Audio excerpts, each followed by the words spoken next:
Hello दोस्तों, आप देख रहे हैं the door of knowledge channel. आज हम आपको बताएंगे कि चूटियों को बारिश के आने से पहले ही कैसे पता चल जाता है।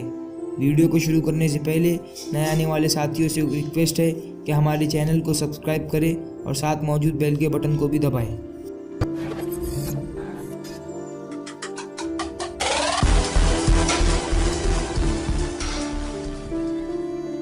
साइंस के रिसर्च के बाद ये पता चला है कि चूटियाँ आवाज़ से बात नहीं करती बल्कि वो डाटा पास करके बात करती है।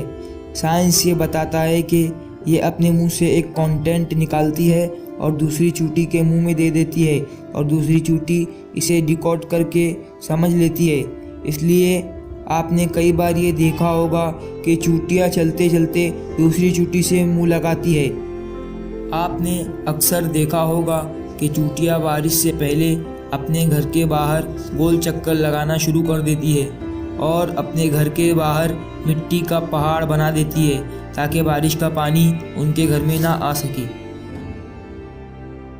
चूटियों को बारिश का पता बारिश के आने से पहले इसलिए चलता है क्योंकि इनमें एक सेंसर होता है जिसे हाइड्रोफोलिक कहते हैं। जब हवा में मॉइस्चर का प्रोपोर्शन ज़्यादा होता है तब इनका ये सेंसर उसे महसूस करता है और इससे चूटियों को पता लग जाता है कि बारिश आने वाली है और वो बारिश के पहले अपने खाने पीने का सामान जमा करने लगती है। दोस्तों, उम्मीद है कि आपको हमारी वीडियो पसंद आई होगी।